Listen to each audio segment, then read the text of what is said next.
கண்ணியத்திற்குரிய எல்லாம் வல்ல அல்லாஹுவின் நல்லடியார்களே, அல்லாஹுடைய அன்பும் அருளும் நபிகள் பெருமானார் ஸல்லல்லாஹு அலைஹி வஸல்லம் அவர்கள் மீதும்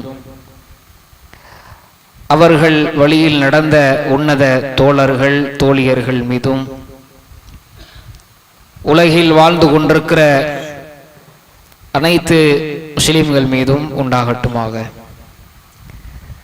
கொஞ்சம் நெருங்கி உட்காருங்க, இடம் இல்லாமல் இருக்கிறாங்க.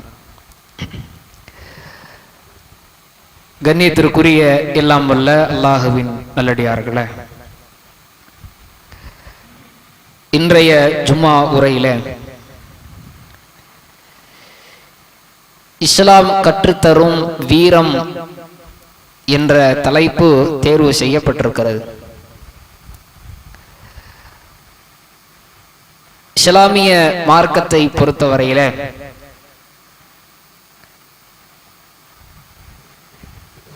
அதிகமான பொறுமை என்ற ஒரு குணத்தை திரும்ப திரும்ப இஸ்லாம் நமக்கு வலியுறுத்துகிறது. எந்த ஒரு காரியத்தை நீங்கள் செய்வதாக இருந்தாலும் அதில் நிதானம் என்பது, பொறுமை என்பது மிக அவசியமான ஒன்று என்று இஸ்லாம் வலியுறுத்துகிறது. ஒருவர் தன்னுடைய வணக்க வழிபாடுகளை செய்வதாக இருந்தாலும் அதில் அவர் ஒரு நிதானத்தை கடைபிடிக்கட்டும். ஒருவர் தர்மம் செய்ய நாடுவாரையானால் அதில் நிதானத்தோடு தான தர்மம் செய்யட்டும். குர்ஆனை ஓதுவாரையானால் அந்த குர்ஆனை அவசரமாக ஓதாமல் நிதானமாக ஓதட்டும். தொழுகையை நிதானமாக தொழுவட்டும். இஸ்லாம் சொல்லித் தருகிற வணக்க வழிபாடுகள் எல்லாவற்றையும் நீங்கள் எடுத்துக்கொண்டால் இஸ்லாம் அதிகமாக நமக்கு போதித்திருக்கிற பண்பை நீங்கள் எடுத்து பார்த்தால் சாந்தம், அமைதி, பொறுமை இதெல்லாம் நிறைய சொல்லப்பட்டிருக்கிறது. இதுவெல்லாம் அதிகமாக சொல்லப்பட்டிருக்கிற காரணத்தால் இஸ்லாம் வீரத்திற்கு இடம் கொடுக்காத மார்க்கம் என்ற ஒரு முடிவுக்கு வந்து விடக்கூடாது. இன்றைக்கு நாட்டிலே நடக்கின்ற ஏராளமான பல பிரச்சனைகளை பார்க்கும்போது முஸ்லிம்கள் நாம் ஏன் முடங்கி கிடக்கிறோம் என்ற எண்ணம் அதிகமானோரின் உள்ளத்தில் எழுகிறது. நாடு சுதந்திரம் பெற்று 75-76 ஆண்டுகள் கடந்து விட்டது என்று சொல்லுகிறோம். ஆனால் இதுவரை இந்த நாட்டு மக்கள் யாரும் சுதந்திரமாக இல்லையே. குறிப்பாக இஸ்லாமிய சமூகத்திற்கு எதிரான நடக்கின்ற பல அநீதங்களை எடுத்து பார்த்தால், மாட்டு இறைச்சி விவகாரங்களாக இருக்கட்டும், இஸ்லாமிய பெண்மணிகள் அணிகின்ற ஹிஜாபுடைய விவகாரங்களாக இருக்கட்டும், முஸ்லிம்கள் கட்டிய ஆண்டாண்டு காலம் பரம்பரையாக தொழுகை நடத்தப்பட்டு வந்த பள்ளிவாசல்களாக இருக்கட்டும், முஸ்லிம்கள் நாடெங்கிலும் முன்னோர்களால் அடைந்திருக்கின்ற சொத்துக்கள் வக்ஃபு செய்யப்பட்ட முஸ்லிம்களின் உரிமைகளாக இருக்கட்டும், எல்லாவற்றிலேயும் இன்றைக்கு ஒரு உரிமை பறிப்பு காரியங்களைத்தான் முஸ்லிம்கள் அடைந்து கொண்டிருக்கிறார்கள். சாமானிய மக்கள் நம்முடைய உள்ளங்களில் எழுந்து கொண்டிருக்கிற இன்றைக்கு எழும்பி நிற்கின்ற மிகப்பெரிய ஒரு கேள்வி என்னன்னா, இது எல்லா அநியாயத்தையும் பார்த்து கொண்டு முஸ்லிம்கள் நாம் ஏன் பொறுத்திருக்கிறோம்? நாம் என்ன கோழைகளா? நமக்கு வீரத்தை பற்றி மார்க்கம் சொல்லவில்லையா? முஸ்லிம் ஆண்களுக்கும் பெண்களுக்கும் ஒருவருக்கு கூட இதையெல்லாம் தட்டி கேட்டு தியாகம் செய்கின்ற, ஜிஹாது செய்கின்ற அளவிற்கு வீரமே இல்லையா? நாம் எல்லாம் கோழைகளா என்ற கேள்விதான் இன்றைக்கு பெரும்பாலான முஸ்லிம்களின் உள்ளத்தில் இன்றைய சூழலிலே எழுந்து நிற்கிறது. அப்படி என்றால் நாம் இவ்வளவு பொறுத்திருப்பதற்கு என்ன காரணம்? நம்முடைய மார்க்கம் வீரத்தை சொல்லித்தரவில்லையா? வீரத்தை பற்றி எந்த வகையில் இஸ்லாம் கற்றுத்தருகிறது என்பதை தெளிவாக அறிந்து கொள்ள கடமைப்பட்டிருக்கிறோம். இஸ்லாமிய மார்க்கத்தை நீங்கள் எடுத்துக்கொண்டால் பொறுமைக்கு எவ்வளவு முக்கியத்துவங்களை மார்க்கம் வழங்குகிறதோ அதற்கு சற்றும் குறைவில்லாமல் வீரத்திற்கும் மார்க்கம் அதிகமான முக்கியத்துவங்களை வழங்குகிறது. எந்த அளவிற்கு மார்க்கம் முக்கியத்துவங்களை வழங்கியிருக்கிறது என்று பார்த்தால், நபிகள் நாயகம் ஸல்லல்லாஹு அலைஹி வஸல்லம் அவர்கள் காலத்தில் பாருங்க, நபி ஸல்லல்லாஹு அலைஹி வஸல்லம் அவருடைய தோழர்களின் வரலாற்று செய்திகளை நீங்கள் எடுத்து பாருங்கள். அவர்களில் எவருமே தியாகம் செய்யவில்லை என்று சொல்லிவிட முடியாது. எல்லோரிடத்திலையும் தியாகம் இருந்தது. மக்காவிலிருந்து ஹிஜ்ரத் செய்து புறப்பட்டார்கள் முஹாஜிர்கள். ஹிஜ்ரத் செய்து சென்றவர்களும் தியாகிகள். மதீனத்து வாசிகள், அன்சாரிகள், இந்த முஹாஜிர்களுக்கு உதவி செய்தவர்கள், அவர்களும் பலர் தியாகிகள். முஹாஜிர்களிலும் அன்சாரிகளிலும் தியாகத்திற்காகவே தன் வாழ்க்கையை அர்ப்பணிக்க துணிந்திருந்த தோழர்கள். ஏன் இவ்வளவு அர்ப்பணித்தார்கள், ஏன் இவ்வளவு தியாகம் செய்தார்கள் என்றால் மார்க்கம் அவர்களுக்கு அந்த வீரத்தை ஊட்டியது.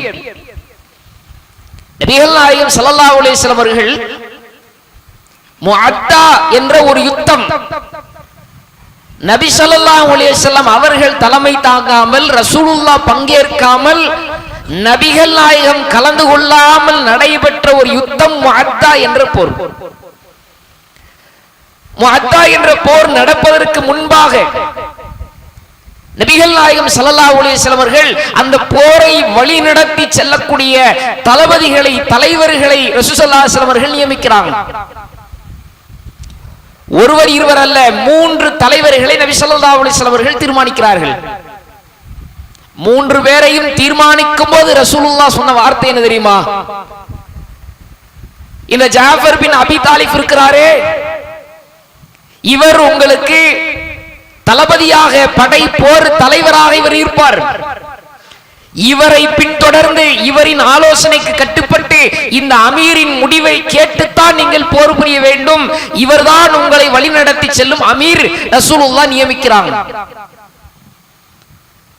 சொல்லிவிட்டு இந்த ஜாஃபர் பின் அபி தாலிப் அவர்கள் கொல்லப்பட்டு விட்டால் அதற்கு அடுத்ததாக அப்துல்லா பின் ரவாஹா ரலியல்லாஹு அன்ஹு அவர்கள் இந்த படைக்கு தலைவராக இருப்பார்கள். இந்த வார்த்தையை கவனிக்கணும். இவர் கொல்லப்பட்டு விட்டால் இவர் தலைவர் என்றால் நபி ஸல்லல்லாஹு அலைஹி வஸல்லம் அவர்களுக்கு முன்னதே அல்லாஹ் அறிவித்திருக்கிறான் இவர் கொல்லப்படுவார் என்று. ரசூலுல்லாஹ்விற்கு அறிவிக்கப்பட்ட அந்த செய்தியை நபிகளார் அந்த தோழரிடத்தில் ஒப்படைக்கும் போது, அமானிதத்தை, பொறுப்பை ஒப்படைக்கும் போது, இவர் கொல்லப்பட்டு விடுவார், அதற்கடுத்து இவர் தலைவராக இருப்பார் என்று போருக்கு செல்வதற்கு முன்பாகவே நபிகளார் இவர் கொல்லப்படுவார் என்ற முன்னெச்சரிக்கை செய்த பிறகும் கூட, நான் இந்த பொறுப்புக்கு வரமாட்டேன், இந்த கூட்டத்தை வழிநடத்தும் தலைவனாக நான் இருக்க மாட்டேன், அமீராக நான் பொறுப்பேற்க மாட்டேன் என்று அச்சப்பட்டு ஒதுங்கினார்களா? பயந்து ஓடினார்களா? அல்லாஹ்வின் தூதரிடத்திலே யா ரசூலுல்லாஹ் எனக்கு பதிலாக இவரை நீங்கள் தேர்ந்தெடுங்கள் என்று கோரிக்கை வைத்தார்களா? நபிகளாரின் முடிவை உளப்பூர்வமாக ஏற்றுக்கொண்டு போர் படையின் வழிநடத்தும் கொடியை தூக்கி சென்றார்கள் என்றால் அவர்கள் உள்ளத்திலே ஓங்கி உயர்ந்திருந்த அந்த வீரத்தை பாருங்கள். இது வல்லவா வீரம்? தான் மரணிப்போம் என்ற செய்தி முன்னவே தெரிந்து அஞ்சாமல் தைரியத்தோடு துணிவோடு சென்றார்களே, இது வீரம் இல்லையா? இந்த வீரத்தை இஸ்லாம் தான் அவருக்கு போதித்தது. இன்னொரு செய்தியை சொல்வதாக இருந்தால், இதே முஅத்தா போரில் நடந்த இன்னொரு சம்பவம் என்ன தெரியுமா? ரசூலுல்லாஹ் 3 தலைவர்களை நியமித்து அனுப்பிட்டாங்க. 3 தலைவர்களும் மக்களை அழைத்து கொண்டு போருக்கு புறப்பட்டு விட்டார்கள். போர் நடக்கும் இடத்தை அடைவதற்கு முன்பாக ஒரு இடத்திலே தங்கியிருக்கிறார்கள். அப்போது ஒரு உளவாளியை எதிரிகளின் கூட்டத்துக்கு அனுப்புறாங்க. எதிரிகளின் கூட்டத்தை பார்த்து வாருங்கள், போருக்கு எத்தனை பேர் வந்திருக்கிறார்கள் என்று பாருங்கள், என்ன மாதிரியான பயிற்சிகள், எந்த மாதிரியாக நம்மை தாக்குதல் நடத்த இருக்கிறாங்க என்ற செய்தியை அறிந்து வருவதற்காக ஒரு உளவாளியை அனுப்பி வைக்கிறாங்க. எதிரி கூட்டத்துக்குள்ள போறாரு. கூட்டத்தின் நிலவரங்களை எல்லாம் பார்க்கிறார். எதிரிகள் கூட்டத்தின் நிலவரத்தை பார்த்துவிட்டு அந்த மனிதர் வருகிறார். எதிரிகளை பத்தி சொல்றாரு. எதிரிகளின் கூட்டத்தை பார்த்து, கிட்டத்தட்ட சுமார் 3 லட்சத்திற்கும் மேற்பட்டவர்கள் அந்த கூட்டத்திலே இருக்கிறார்கள். ஒரு உத்தேசமா, ஒரு யூகமா அவர் கணித்து சொல்லுகிறார். சுமார் 3.5 லட்சம் அதிகமானோர் அந்த கூட்டத்தில் இருக்கிறார்கள். அப்படின்னா எத்தனை ஆயிரம் மக்கள், 3.5 லட்சம்னா படைக்கு எவ்வளவு எதிரிகள் திரண்டு வந்திருக்கிறாங்கன்னு பாருங்க. அப்படியே இங்க அவ்வளவும் பலகீனம், மிக சொற்பமானவர்கள் இந்த கூட்டத்தில் இருக்கிறாங்க.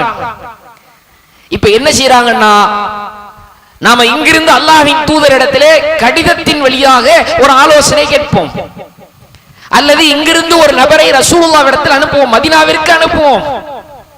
என்ன விஷயமா அனுப்பலாம்னா, அல்லாஹ்வின் தூதரே, எதிரிகளின் கூட்டத்தை பற்றி நாங்கள் கேட்டோம், அவர்களின் எண்ணிக்கையை பார்த்தோம், அவர்கள் ஆயுத பலத்தை பார்த்தோம், அவர்களோடு நாங்கள் போரிட வேண்டுமா வேண்டாமா என்று ரசூலுல்லாஹ்விடத்தில் ஆலோசனை கேட்கலாம்.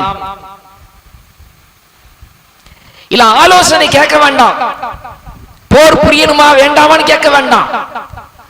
ரசூலுல்லாஹ்விடத்திலே இன்னும் சில ஆள் பலங்களை தாருங்கள்னு கேட்போம். இப்படியே மஷூரா நடக்குது. அந்த ரசூலுல்லாஹ் நியமித்தார்களே 3 தலைவர்கள், அந்த 3ல் ஒருவர் எழுந்திருக்கிறார். அப்துல்லா பின் ரவாஹா ரலியல்லாஹு அன்ஹு அவர்கள் எழுகிறார்கள். தன்னுடைய படை வீரர்களுக்கு மத்தியிலே ஒரு வீர உரை ஒன்றை நிகழ்த்தினார்கள். அந்த வீர உரை ஹதீஸ்களிலே பதிவு செய்யப்பட்டிருக்கிறது. என்ன சொன்னார் தெரியுமா? நாம் ஒரு கூட்டத்தை எதிர்ப்பதற்காக, போரிடுவதற்காக வந்திருக்கிறோம். நம்மை எதிர்க்க வந்திருக்கிற அந்த கூட்டமோ உயிரோடு திரும்பி சென்றால் வெற்றி என்று வந்திருக்கிறார்கள்.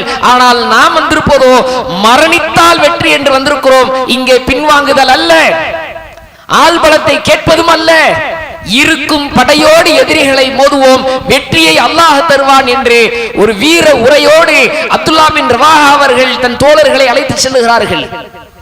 நபிகளார் சொன்னதை போல 3 தலைவர்களும் கொல்லப்படுகிறார்கள். இறுதியாக மக்களாக சேர்ந்து ஹாலித் பின் வலீத் ரலியல்லாஹு அன்ஹு அவர்களை போர்படை தளபதியாக நியமிக்கிறார்கள். அவர்கள் தலைமையில் அந்த கூட்டம் வெற்றியோடு திரும்புகிறது. எத்தனை பெரும் வீரம்!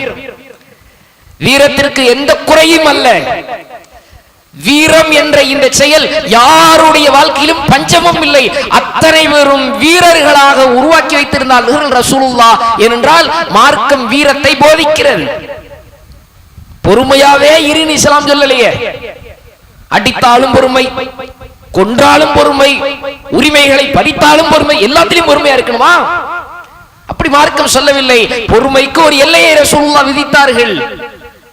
வீரத்தையும் துணிவையும் மார்க்கம் அதை அனுமதிக்கிறது, அதை சொல்லிக் கொடுக்கிறது. ஒருவன் வீரனாக வாழ வேண்டும் என்று இஸ்லாம் உபதேசிக்கிறது. வீரமெல்லாம் வேண்டாம், நீ கோலையாவே இரு, பொறுமையாவே இரு, யார் எத்தனை அடி அடிச்சாலும் வாங்கிக்க, இஸ்லாம் இந்த கட்டளையை சொல்லவே இல்லை. பொறுமையோடு சேர்த்து வீரத்தையும் போதிக்கிறது. ஆனால் இங்க விஷயம் என்னன்னா, எது வீரம்? வீரம்னா என்னன்னு தெரிஞ்சுக்கணும். வீரத்தை பற்றி இஸ்லாம் அனுமதிக்கிறது, ஓகே சரி. சஹாபாக்களின் இத்தனை பேரும் வீரமிக்க காரியங்களுக்கு காரணம் இஸ்லாம் போதித்ததுதான். உண்மையான வீரம் எது? அதை தெரிய வேண்டாமா? ஏன் இதை தெரியணும்னு சொன்னா, இன்றைக்கு அதிகமானவர்களுக்கு மத்தியிலே வீரம் என்ற வார்த்தைக்கான இலக்கணம், மொழியாக்கம், பொருள் தவறாக சொல்லி தரப்பட்டிருக்கிறது. வீரம்னா என்ன? யாருக்கும் அடங்காமல் திரிவதுதான் வீரம். யார் பேச்சும் கேட்க மாட்டேன். ஊர்ல எத்தனை பேர் சொன்னாலும் சரி, எவன் வார்த்தைக்கு நான் அடங்க மாட்டேன். தாய் தகப்பன் அவங்க எல்லாம் எனக்கு அறிவுரை சொல்லும் அளவிற்கான இடத்திலேயே இல்லை. அதை நான் அடங்கி போய்விட்டால் நான் எங்க கோலையாக இருப்பேனோ? நான் உண்மையான வீரன். தாய் தந்தையருக்கு கட்டுப்பட மாட்டேன், காவல்துறைக்கு அஞ்ச மாட்டேன், பள்ளி கல்லூரி எந்த ஆசிரியர்களையும் நான் மதிக்க மாட்டேன். ஏனென்றால் நான் எல்லாம் வீரன். வீரம் என்ற வார்த்தைக்கான பொருள், இலக்கணம் இப்படி தப்பாக இன்றைக்கு மொழிபெயர்ப்பு செய்யப்படுகிறது. சமீபத்தில் ஒரு காட்சியை நீங்கள் பார்த்திருக்கலாம். ஒரு கல்லூரி ஆசிரியர் கல்லூரியில் படிக்கின்ற மாணவியிடத்தில் செல்போனை பறிக்கிறாங்க. எல்லா செய்திகள் ரொம்ப வைரலான ஒரு விஷயம். ஒரு கல்லூரி மாணவி அவள் கல்லூரி வளாகத்திற்குள்ளாக செல்போன் பயன்படுத்தி கொண்டிருந்ததை கண்டிச்சு அந்த ஆசிரியர் என்ன செய்கிறார், செல்போனை பிடுங்கிறார். நிறைய பேர் கேட்டாங்க, இப்படிலாம் செய்யலாமா செய்யலாமா, இது அடக்குமுறையில என்ன அடக்குமுறை? ஒரு கல்லூரி பள்ளி இதற்கு உள்ளாக போடப்பட்டிருக்கிற விதிமுறையை மீறுவாரையானால் அதை கண்டிக்கும் முழு பொறுப்பு ஆசிரியர்களுக்கு இருக்கிறது. ஒரு நிறுவனம், ஒரு கம்பெனி இருக்கிறாங்க, அந்த கம்பெனிக்குள்ள என்னென்ன ரூல்ஸோ அதுக்கு கட்டுப்பட்டு தான் இருக்கணும். இது அடக்குமுறைன்னு சொல்ல முடியாது, அது ஒரு விதிமுறை. எனக்கான அடக்குமுறை அல்ல, எனக்கு போடப்பட்ட விதிமுறை. எனக்கு பதிலா நான் கட்டுப்பட்டு நடக்கணும். கட்டுப்பாடை மீறுவாரையானால் அந்த நிறுவனம், அதை வழிநடத்துபவர்கள் முறையாக நடவடிக்கை எடுக்க முழு தகுதியும் இருக்கிறது. சிக்னல்ல போயிட்டு இருக்கிறான், இந்த சிக்னல் போட்டாலாம் நான் நிக்க முடியாது, என்ன அடக்குமுறை செய்யாதீங்க, நான் இந்திய தேசத்தின் குடிமகன், எனக்கு இந்த நாட்டில் எல்லா சுதந்திரமும் இருக்குன்னு பேச முடியுமா? டிராபிக் போலீஸ் ஏற்கனவே 2 அடி அடிச்சிருந்தா இவன் பேசுனதுக்கு இன்னொரு 4 விதி மிதிப்பாரு சேர்த்து. இங்க இது அடக்குமுறை இல்லடா, இது விதிமுறை. ரூல்ஸ் இப்படிதான் ஃபாலோ பண்ணணும்னு. இதை புரியாம ஒரு 10 பேர் கிளம்பி இப்படி எல்லாம் அடக்குமுறை செய்யலாம, பள்ளி கல்லூரிகளிலே மாணவ மாணவிகளுக்கு சுதந்திரம் இல்லைன்னு கொதிச்சான் சில பேர். ஆசிரியர் ஒன்றுமே செய்யவில்லை, இந்த வளாகத்திற்குள் செல்போன் பயன்படுத்துவது தவறுன்னு சொல்லி செல்போனை பறிக்கிறாங்க. ஒரு மாணவி செய்த வேலை என்ன தெரியுமா? அந்த ஆசிரியரோடு சண்டைக்கு நிற்கிறார். எந்த அளவிற்கு சண்டை என்றால், தன் காலில் போட்டிருக்கிற செருப்பை கலட்டி ஆசிரியரை அடிக்கின்றார். எல்லா மாணவ மாணவிகளுக்கு மத்தியில், கல்லூரி வளாகத்திற்குள்ள வச்சு. இது இன்றைக்கு இருக்கிற இளைய சமுதாயத்துக்கு மத்தியில், இளைஞர்களுக்கு மத்தியில், இளம் பெண்களுக்கு மத்தியில், குடும்ப ஆண்கள் குடும்ப பெண்கள் உட்பட இதான் வீரம். யாருக்கும் அடங்காம இரு, குடும்ப பெண்கள் உட்பட. கணவனுக்கு கட்டுப்பட்டு நடக்க வேண்டுமா? நான் என்ன அடிமையா? நான் என்ன வேலைக்காரியா? எனக்கு சுதந்திரம் இல்லையா? எங்க பாப்பா வீட்டுல அம்மா வீட்டுல நான் இருந்த சுதந்திரம் என்ன தெரியுமா? அங்கே இருந்துக்க வேண்டியதுதானே. ஒரு குடும்பம் என்று வரும்போது அங்கே 1008 கட்டுப்பாடுகள் இருக்கும். கட்டுப்பாடும் விட்டு கொடுத்தலும் சமரசமும் அன்பும் பாசமும் எல்லாம் கலந்தது ஒரு குடும்பத்தின் ஆரோக்கியமான போக்கு. அதை விட்டுட்டு நான் யாருக்கும் அடங்க மாட்டேன். அப்ப இந்த மாதிரியான குடும்ப பெண்களாக இருக்கட்டும், கல்லூரி மாணவிகளாக இருக்கட்டும், இளம் ஆண்களாக இருக்கட்டும், வேலை செய்யக்கூடிய இடத்தில் இருக்கிற பல ஆண்கள் கூட என்ன செய்யறதுன்னா, வீரம்னா என்னன்னு புரியாம நான் யாருக்கும் அடங்காமல் திரிவேன், அதுதான் வீரம்னு தப்பாக புரிந்திருக்கிறார்கள். அப்ப இஸ்லாம் வீரத்தை சொல்லுகிறது என்றால் எந்த வீரம், வீரம்னா என்னங்கிறதை சேர்த்து விளங்கணுமா இல்லையா? வீரம் என்றால் என்ன? அல்லாஹ்வுடைய வேதமான திருமறை குர்ஆனிலே வீரம் என்றால் என்ன என்பதை பற்றி சொல்லப்படுகிறது. அல்லாஹ் குர்ஆன்ல சொல்றான், சூரத்துல் லுக்மான்.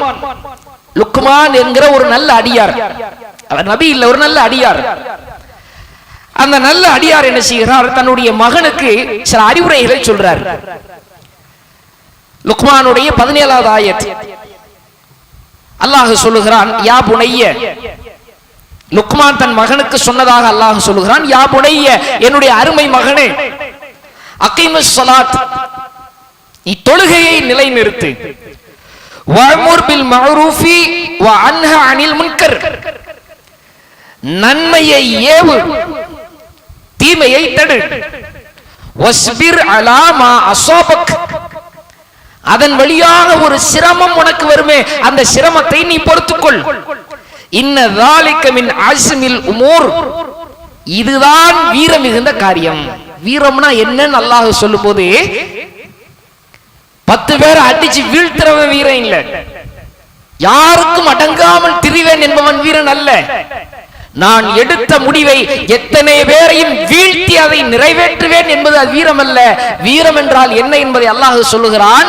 யா புனைய, லுக்மான் தன் மகனுக்கு சொல்லுகிறார்கள், அருமை மகனே, அகீமிஸ் ஸலாத், தொழுகை நிலைநிறுத்து.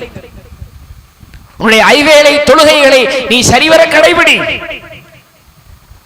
வஅமுர் பில் மஅரூஃபி வஅன்ஹா அனில் முன்கர், நன்மையை எடுத்துச் சொல், தீமையிலிருந்து மக்களை காப்பாற்று. வஸ்பிர் அலா மா அஸாபக், இதனால் வரும் சோதனைகளை, சிரமங்களை, கஷ்டங்களை எல்லாம் நீ பொறுத்துக்கொள். இன்ன ذلك மின் அஸ்மில் உமூர், இதுதான் வீரம் மிகுந்த காரியம். சிந்திச்சு பாருங்க, இது வல்லவா வீரம்? இன்றைக்கு எத்தனை ஆண்கள் இன்றைக்கு ஜும்மாவை நிறைத்திருப்பதை போல, பெருநாள் அன்று திடல்களை நிறைத்திருப்பதை போல ஐவேளை தொழுகைகளில் பள்ளிவாசலை நிறைத்தோம். நன்மையை எடுத்துச் சொல்வேன், தீமையை தடுப்பேன் என்ற ஆர்வத்தோடு புறப்பட்டு வந்த இஸ்லாமியர்கள் இன்றைக்கு எத்தனை பேர்?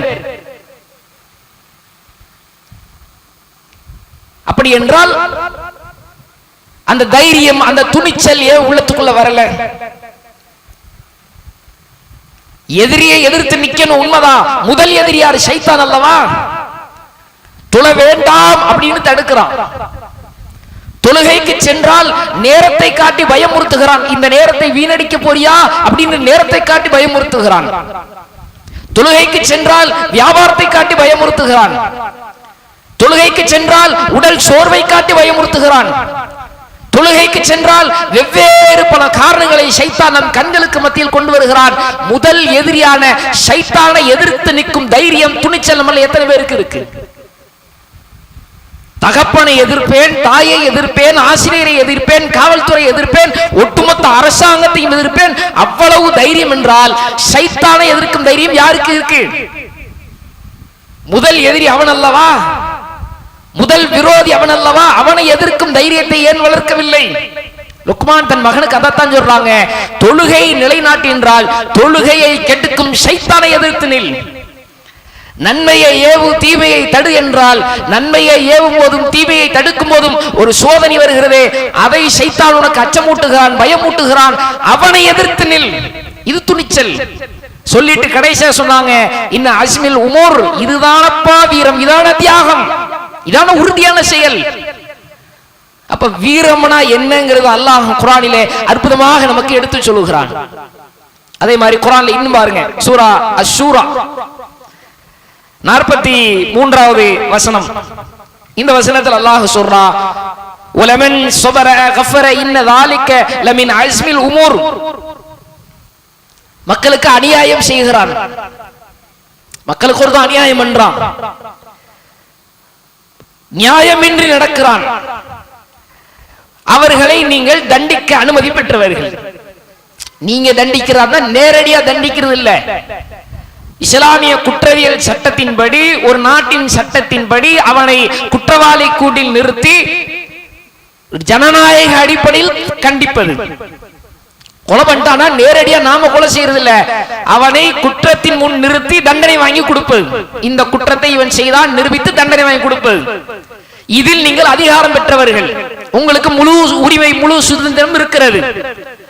அதே நேரத்தில் ஒருவேளை நீங்கள் அவர்களை மன்னிக்க நாடினால், உங்களுக்கு ஒருத்தன் அநீதம் செய்திருக்கிறான், துன்புறுத்தியிருக்கிறான், மன சங்கடங்களை ஏற்படுத்தியிருக்கிறான், கண்டிக்க தண்டிக்க நீங்கள் முழு அதிகாரம் பெற்றிருந்தாலும் அவர்களை நீங்கள் மன்னிப்பீர்களானால், வலமன் ஸபர கஃபர இன்ன ذلك லிமன் அஸ்மில் உமூர், அவர்களை யாரேனும் மன்னித்தால் அதுவும் வீரமாகும். வீரம்னா என்ன? அல்லாஹ் குர்ஆனில் இந்த வசனத்தில் சொல்லும்போது, உனக்கு அநீதம் செய்தவனை நீ மன்னித்து பார். மன்னிக்கிற பண்பு, அந்த குணம், அந்த எண்ணம் இன்றைக்கு நம்ம எத்தனை பேர் வளர்த்திருக்கிறோம்? பகையை பகையாகவே பார்த்து கொண்டிருக்கிறோம். விரோதி காலமெல்லாம் விரோதியாகவே இருக்கிறான். நண்பனைத்தான் தோழனைத்தான் எதிரியாக மாற்றிருக்கிறோமே தவிர எதிரிகளில் எத்தனை பேரை என் தோழனாக மாற்றினேன் அப்படின்னு சொல்ல முடியும்? நபிகள் நாயகம் ஸல்லல்லாஹு அலைஹி வஸல்லம் அவர்களுக்கு கோடான கோடி பேர் உயிருக்கு மேலாக நேசிக்கிறார்கள் ரசூலுல்லாஹ்வை.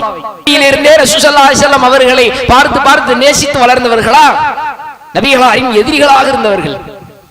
முஅத்தா போரை வழிநடத்தி சென்றதாக சொன்னேமே, காலித் பின் வலீத் 4வது தளபதி, அந்த காலித் பின் வலீத் அவர்கள் ரசூலுல்லாவின் எதிராளியாக இருந்தவர். எத்தனையோ படையில் எதிரணியில் நின்றவர். நபிகளாரையும் சஹாபாக்களையும் கொல்வதற்கு திட்டமிட்டவர்.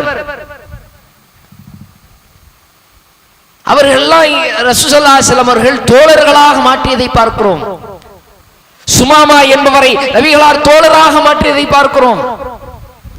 எத்தனையோ எதிரிகளை நபிகளார் தோழராக மாற்றினார்கள். ஏன்?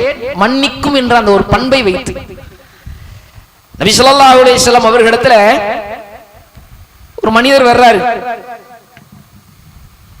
அவர் என்ன சொல்லி வர்றாருன்னா, முஹம்மது ஆகிய உங்களுக்கு ஒரு பாதிப்பு இருக்குது. சாதாரண பாதிப்பு அல்ல, மனது அளவில் மூளையால் நீங்கள் பேதலித்து விட்டீர்கள். சுருக்கமா சொல்றதா இருந்தா முட்டாள், பைத்தியம் அப்படின்னு ஒருத்தர் நம்மள நேரடியா சொல்றான். அப்படி ஒரு வார்த்தையை சொல்லி நம்ம இடத்தில் பேசினால் யாராவது காது கொடுத்து கேட்போமா? காதை பார்த்து 2 கொடுத்திருப்போம். அவன் சொல்ல வர செய்தி மேற்று அடுத்தது நம்ம கிட்ட பேசும்போது ஒரு ரெஸ்பெக்ட் இல்ல, மரியாதை இல்லைன்னா 1000 நல்ல செய்திகளை சொல்ல வந்தாலும் கேட்க மாட்டோம். ரசூலுல்லாஹ் இடத்தில் அந்த மனிதர் அப்படித்தான் வருகிறார். உங்களுக்கு யாரோ ஒருவர் சூனியம் வைத்திருக்கிறார், ஒரு பாதிப்பு உங்களுக்கு நடந்திருக்கு.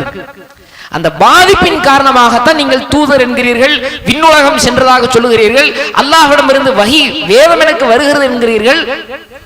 இதெல்லாம் உங்களுக்கு ஏற்பட்ட பாதிப்புன்னு அவர் சொல்றாரு. ரசூலுல்லாஹி ஸல்லல்லாஹு அலைஹி வஸல்லம் அவர்கள் எல்லாத்தையும் பொறுமையா கேட்டுக்கிட்டே இருந்து அவர் இடத்துல பேசுறாங்க. இன்னல் ஹம்தலில்லாஹ் நஹ்மதுஹு வ நஸ்தஈனுஹு மை யஹ்திஹில்லாஹு ஃபலா முதில்ல லஹு வ மை யுத்லில்ஹு ஃபலா ஹாதிய லஹு வ அஷ்ஹது அல்லா இலாஹ இல்லல்லாஹு வ அன்ன முஹம்மதன் அப்துஹு வ ரசூலுஹு. எல்லாமே ஹூன்னு முடிகிற வார்த்தைகள். அவருடைய உள்ளத்திலே ஒரு பெரிய மாற்றம். இப்படி ஒரு வார்த்தையை நான் கேட்டதே இல்லை. 1000 கவிதைகளை பார்த்திருக்கிறேன், புலவர்களை பார்த்திருக்கிறேன், பண்டிதர்களை பார்த்திருக்கிறேன். இது என்ன அற்புதமான ஒரு வார்த்தையாக இருக்கிறது. இந்த வார்த்தை அல்லாஹ்வை புகழுகிற வார்த்தை எல்லாம். இன்னல் ஹம்தலில்லாஹி நஹ்மதுஹு வ நஸ்தஈனுஹு எல்லாம் அல்லாஹ்வை புகழுகிற வார்த்தை. இந்த வார்த்தை கடலின் ஆழத்தை தொட்டதை போல என் உள்ளத்தை தொட்டு விட்டதுன்னு சொல்லி அவர் அப்போதே கலிமாவை சொல்லி இஸ்லாத்தை ஏற்கிறார். செய்தியை பாருங்கள். நபிகளாரின் அந்த பக்குவம், அந்த மன்னித்தல் என்ற குணம் எத்தனையோ எதிரிகளை தோழர்களாக மாற்றியது. ஆனால் இன்றைக்கு அந்த மன்னிக்கும் குணம் இல்லாத காரணத்தால் குடும்பத்தினர்களை கூட, உறவினர்களை கூட எதிரிகளாக இன்றைக்கு நாம் மாற்றிக் கொண்டிருக்கிறோம். விட்டு கொடுத்தல், மன்னித்தல் என்கிற இந்த பண்பு இன்றைக்கு எத்தனை பேரிடத்தில் வளர்ந்திருக்கிறதா, தேய்ந்திருக்கிறதா சுய பரிசோதனை செய்து பாருங்கள். கணவன் மனைவி இருவருக்கு மத்தியிலான அந்த மன்னிக்கும் குணம் இருக்கிறதா? கணவன் செய்வதையெல்லாம் மனைவிதான் மன்னிக்கணும் என்ன சட்டம்? ஏன் மனைவி செய்வதை கணவன் மன்னிக்க கூடாதா? உங்களுக்கு பிடிக்காத ஒரு காரியத்தை செய்கிறார், பெரும் குற்றம் அல்ல, சாதாரண சின்ன சின்ன மன சங்கடங்கள் வருதில்ல, இது மாதிரியான காரியங்களை மனைவி செய்கிறார். அதை எத்தனை ஆண்கள் மன்னிப்பார்கள்? நான் மன்னிக்கணுமா? நான் யார் தெரியுமா? எத்தனை பெரிய கோடான கோடி சம்பளங்களை பெற்றுத்தரும் வேலையாக இருந்தாலும் அவன் கை கட்டி நிக்க மாட்டேன் நான் சொன்னேன். கை கட்டி நின்று வேலை பார்க்கறது எனக்கு பிடிக்காதுன்னு தூக்கி போட்டு வந்த அப்படிப்பட்ட நானும் செய்யலை நான் மன்னிக்கணுமா? ஏன் என்ன நீ மன்னிக்கணுமா அப்படின்னு கேட்பாங்க. அதெல்லாம் நான் மன்னிப்பு கேட்க மாட்டேன், நான் விட்டு கொடுக்க மாட்டேன். நான் பிடிச்ச புயலுக்கு 3 கால் தான், நான் இதுல கரெக்டா இருப்பேன். பிடிவாதங்கள், அந்த பிடிவாதங்கள் எத்தனையோ குடும்பங்களுக்கு ஒரு மிகப்பெரிய ஒரு பிரிவை ஏற்படுத்தி தருகிறது. காரணம் என்ன? இங்க வீரம் இருக்குது. மனைவியை எதிர்த்து பேசுவதற்கோ தன்னுடைய முழு கோபத்தை காட்டி அடிப்பதோ வீரம் அல்ல. மனைவி செய்யும் ஒரு காரியம் உங்களுக்கு பிடிக்கவில்லையா, மன்னிச்சிட்டோம் போ பாத்துக்குவோம் அப்படின்னு விட்டுறாரு, அதுவும் ஒரு வீரம். இது அடங்கி போறது, பயந்து போறது நிறைய பேர் வழங்கி வச்சிருக்கிறாங்க. அல்லாஹ் தான் இந்த வசனத்தில் சொல்லுகிறான், ஒருவர் செய்யும் குற்றத்திற்காக அவர்களை நீங்கள் மன்னித்தால் அதுவே வீரம், அது ஒரு துணிச்சல், அது ஒரு தைரியம். மன்னிப்பு கேட்கறதுக்கு ஒரு தைரியம் வேணும்ல. மன்னிப்பு எல்லாருமா கேட்டுருவான்? மன்னிப்பு கேட்கறதுக்கு ஒரு தைரியம் இருக்கிறவன் தான் மன்னிப்பு கேட்க முடியும். அப்ப இந்த மாதிரி குர்ஆன் வீரம்னா என்னன்னு அழகாக நமக்கு சொல்லுகிறது. இதை புரியாமல் வீரத்திற்கு தப்பான பொருளை நாம் விளங்கி வச்சிருக்கிறோமே. அல்லாஹ்வுடைய தூதர் நபிகள் நாயகம் ஸல்லல்லாஹு அலைஹி வஸல்லம் அவர்கள் சொல்லுகிறார்கள், ஸஹீஹுல் புகாரியிலே இந்த ஹதீஸ் பதிவு செய்யப்பட்டிருக்கிறது. நபிகள் நாயகம் ஸல்லல்லாஹு அலைஹி வஸல்லம் அவர்கள் சொன்னதாக அபூ ஹுரைரா அவர்கள் அறிவிக்கிறார்கள், பலரையும் அடித்து வீழ்த்துபவன் தன் பலத்தால் வீழ்த்துகிறானே அவன் வீரன் அல்ல. யார் தன்னுடைய கோபத்தை அடக்கிக் கொள்கிறானோ, கட்டுப்படுத்திக் கொள்கிறானோ அவனே உண்மையான வீரனாவான். ஸஹீஹுல் புகாரியில 6114வது ஹதீஸ். இந்த ஹதீஸ்ல ரசூலுல்லாஹ் என்ன சொல்றாங்க? 50 பேர் வந்தாலும் 100 பேர் வந்தாலும் ஒத்தால அடிச்சு பந்தாடி தூக்கி வீசிடுவேன்னா நீ வீரன் இல்ல. அதுவா வீரம்? அது யுத்தத்தில் வீரம். உன்னை எதிர்க்க வருவோனை எதிர்த்து நின்ற வீரம், தற்காப்புன்னு ஒண்ணு இருக்கிற அந்த வீரம் வேற. அதை விட எந்த வீரம் சிறந்தது என்றால், தன் கோபத்தின் போது எவன் ஒருவன் தன்னை கட்டுப்படுத்திக் கொள்கிறானோ, கோபம் அடக்க முடியாத கோபம், தாங்கிக் கொள்ள முடியாத கோபம், யாரையாவது அடிக்கலாம், யாரையாவது கொல்லலாம், ஏற்றி கூட்டு உடைக்கலான்னு வருது, சபர் செய்யுங்க, பொறுமையா இருங்க. அந்த பொறுமைதான் வீரம் என்று நபி ஸல்லல்லாஹு அலைஹி வஸல்லம் அவர்கள் சொல்லுகிறார்கள் என்றால், வீரத்தை பற்றி மார்க்கம் இவ்வளவு அழகாக சொல்லி தந்திருக்கிற போது இன்றைக்கு வீரத்தை தவறாக புரிந்திருக்கிற முஸ்லிம்களே, இந்த விஷயத்தில் வீரத்தை பற்றிய ஒரு தெளிவை நாம் புரிந்து கொள்ளணும். நம்முடைய வீரத்தை யார் யாரிடத்திலே காட்டிக் கொண்டிருக்கிறோம்?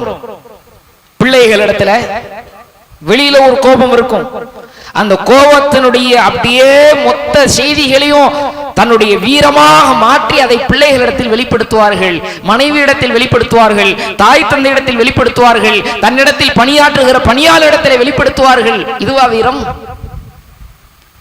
ஒரு குற்ற செயலை பாக்குறீங்கன்னா அந்த குற்ற செயலை திருத்துவது உங்கள் நோக்கமானால் யாரிடத்துல சொல்லணும்? ஒருவருக்கு மத்தியில நம்ம எல்லாம் கொள்கை சொந்தங்கள், நமக்கு மத்தியில் ஒரு குறை இல்லாத மனுஷன் யாருமே இல்லை.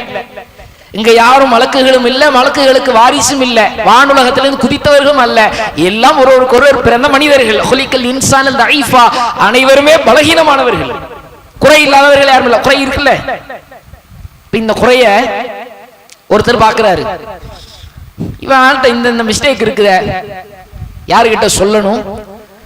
திருத்துவது உங்கள் நோக்கம் என்றால், உங்களுக்கு உண்மையில் தைரியம் இருக்கும், துணிச்சல் இருக்கும் என்றால், எவன் ஒருவன் குற்றம் செய்கிறானோ அவரை கூப்பிட்டு சொல்லுங்க, எப்ப இன்னென்ன மிஸ்டேக் இருக்குது, சரி பண்ணிக்க, இதை திருத்திக்க. இதுதான் ஒரு வீரம்.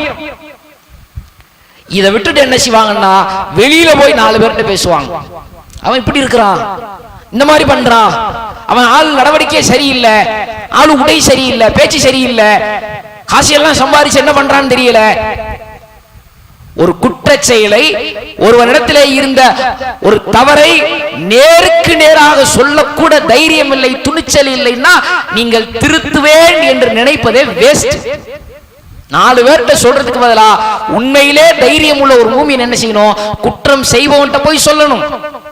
இதை நான் கற்பனையில சொல்லல, நபிகளார் அப்படித்தான் சொல்றாங்க. உண்மையான வீரன்னா யாரு? வீரத்தை பத்தி இன்னும் ரசூலுல்லாஹ் சொல்றாங்க. ஒரு சஹாபி கேட்டாங்க, அல்லாஹ்வுடைய தூதரே வீரம்னா என்ன? அஃலலுல் ஜிஹாத், ஜிஹாத் வீரம், அந்த போர் புரிதல்னா என்ன? நபிகளார் சொன்னார்கள், கலிமத்து ஹக்கின் இந்த சுல்தானின் ஜாஹிர், அநியாயம் செய்பவனுக்கு எதிராக நீ உண்மையை சொல், வேற யாருகிட்ட போய் அல்ல, அநியாயம் செய்பவனுக்கு அவனிடத்திலேயே உண்மையை சொல். அது வல்லவா வீரம், அதெல்லாம் தியாகம், இதெல்லாம் துணிச்சல். அப்ப இஸ்லாம் என்ன மாதிரியான துணிச்சலை, வீரத்தை சொல்லுகிறதோ இதையெல்லாம் ஓரம் கட்டிவிட்டு ஒதுக்கி வச்சுட்டு வீரத்தை தவறுதலாக புரிந்திருக்கிறோம். முதலாவதாக காட்ட வேண்டிய சைத்தானை விட்டுட்டு நம்முடைய உறவுகளுக்கு மத்தியில் நம்முடைய கோபத்தை வீரம்னு நினைத்து காட்டிக் கொண்டிருக்கிறோம். இந்த செய்திகளிலே நம்முடைய வாழ்க்கையில் வீரம் என்றால் என்ன என்பதை புரிந்து மார்க்கம் சொன்ன அடிப்படையில் வாழ்க்கை அமைத்துக் கொள்ள வல்ல ரப்புல் ஆலமீன் அருள் செய்வானாக.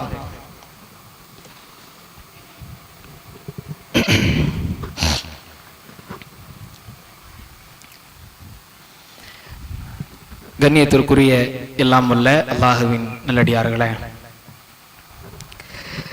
வீரம் சம்பந்தமான சில செய்திகளை நம்முடைய முதல் உரையில சொல்லியிருந்தோம்.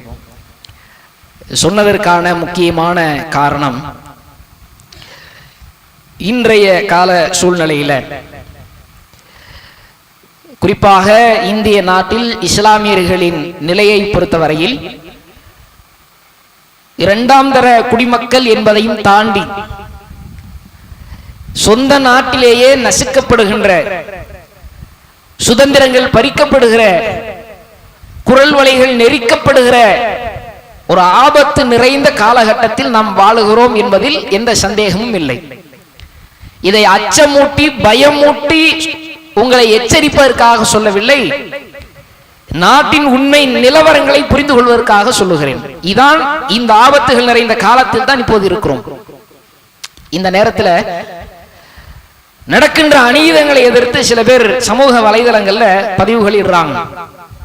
இப்போ சமீபத்தில் நடந்த பஹல்காம், காஷ்மீரில் நடந்த இந்த தாக்குதல் சம்பந்தமான சில கருத்து பதிவிடல்கள்லாம் நிறைய வருது. நிறைய பேர் பேசுறாங்க. அதில் இஸ்லாமிய சொந்தங்கள், நம்முடைய சகோதரர்களும் என்ன செய்யறாங்கன்னா சமூக வலைதளங்கள்ல தங்களுடைய கருத்துகள் பதிவுகள் எல்லாம் போடுறாங்க. என்ன நினைச்சுக்கிட்டு போடுறாங்கன்னா, என் நாட்டின் என் மக்களின் உரிமைக்காக நான் பேசுகிறேன் அப்படின்னு நினைச்சுக்கிட்டு தன்னோட உண்மை ஏதோ அதை அப்படிதான் பேசுறாங்க. சிலர் கூடுதல் குறைவாக சில வார்த்தைகளையும் பயன்படுத்துறாங்க, அரசுக்கு எதிரான சில விமர்சனங்களையும் முன்வைக்கிறாங்க. இது நியாயமான கோரிக்கையாக இருந்தாலும் கூட இந்த நேரத்தில் நாம் வீரம் என்பதை விட விவேகத்தை கையாளுவது சிறந்தது. ஏன்னா சில வருடங்களுக்கு முன்பாக ஒரு கிரிக்கெட் மேட்ச் ஒன்று நடந்துகிட்டு இருக்கு, வருஷம் நடக்குது. அதுல கடந்த சில வருஷங்களுக்கு முன்னால ஒரு கிரிக்கெட் மேட்ச் நடக்குது. யாருக்கும் நடக்குதுன்னா இந்திய அணிக்கும் பாகிஸ்தான் அணிக்குமான கிரிக்கெட் அந்த விளையாட்டு நடக்கிறது. அப்போ பாகிஸ்தான் வீரருடைய அந்த விளையாட்டை பார்த்து அந்த கூட்டத்தில் இருந்த ஒருவர் கை தட்டுறாரு. பெருசாலாம் ஒண்ணும் பண்ணல, அவர் அடிச்ச பந்த பார்த்து ஒரு கை தட்டிட்டாரு. இதை போக்கஸ் பண்ணி என்ன பண்ணிட்டாங்கன்னா வீடியோ எடுத்து பாகிஸ்தானுக்கு ஆதரவாக கைத்தட்டினான் அப்படிங்கிற காரணத்திற்காக தேச துரோக வழக்கு போடப்பட்டது அந்த பார்வையாளர் மீது. ஒண்ணுமே இல்லை, அவன் பாகிஸ்தான் காரணம் கிடையாது, இங்கிருந்து உளவுகளை சேகரித்து கொடுக்கக்கூடிய உளவாளியும் கிடையாது, இந்த நாட்டிற்காக ரகசிய ஒரு செயல்பாடாளனாக செயல்படக்கூடியவரும் கிடையாது. கிரிக்கெட்டை பார்க்க போன ஒரு பார்வையாளன். அவன் தெரிஞ்சு தட்டினானோ தெரியாம தட்டினோ, பந்து போனச்சு யார் அடிச்சுன்னு தெரியாம தட்டிட்டான் போல இருக்கு. இதுக்காகவே தேச துரோக வழக்கு போடப்பட்டது. அப்போ இந்த செய்திகள் எல்லாம் நம்ம கொஞ்சம் கவனத்துல கொண்டு இப்ப நடந்து கொண்டிருக்கிற பிரச்சனைகளும் கூட ஒரு தீவிரவாத முத்திரை குத்தப்படுகிறது. இது அந்த நாட்டு எதிரிகள் இந்த நாட்டை தாக்கினார்கள் என்பதை தாண்டி முஸ்லிம் தீவிரவாதிகள் இந்துக்களை கொன்றார்கள் என்ற வார்த்தை திரும்ப திரும்ப அதிகமாக பதிவு செய்யப்பட்டு கொண்டிருக்கிற இந்த நேரத்தில் நாம் உண்மையாகவே ஒரு கருத்தை பதிவிட்டாலும் கூட இவன் பாகிஸ்தானுக்கு ஆதரவாக இருக்கிறான், ISIS தீவிரவாதிகளுக்கு இவனுக்கும் தொடர்பு இருக்கு என்ற ரீதியில் ஒரு பொய்யான வழக்குகள் சுமத்தப்பட்டால் கூட அது நமக்கும் நம் எதிர்காலத்திற்கும் பிள்ளைகளுக்கும் ஒரு பெரிய பாரதூரமாக அமையும். இங்கே வீரம் என்பதை கடைபிடிப்பதை விட இஸ்லாம் சொல்லும் வீரம் பொறுமை, சகித்தல், முறையாக கையாண்டல், இதை எப்படி விவேகத்தோடு சந்திக்க வேண்டுமோ, முறையாக இதை பார்க்க வேண்டுமோ, அந்த வகையில் நம்முடைய அணுகுமுறையை நாம் கையாண்டு கொள்ள வேண்டும் என்பதை உங்களிடத்தில் அன்போடு கேட்டுக்கொண்டு இந்த உரையினை நிறைவு செய்கின்றேன். அஸ்ஸலாமு அலைக்கும் வரஹ்மத்துல்லாஹி வபரகாத்துஹு.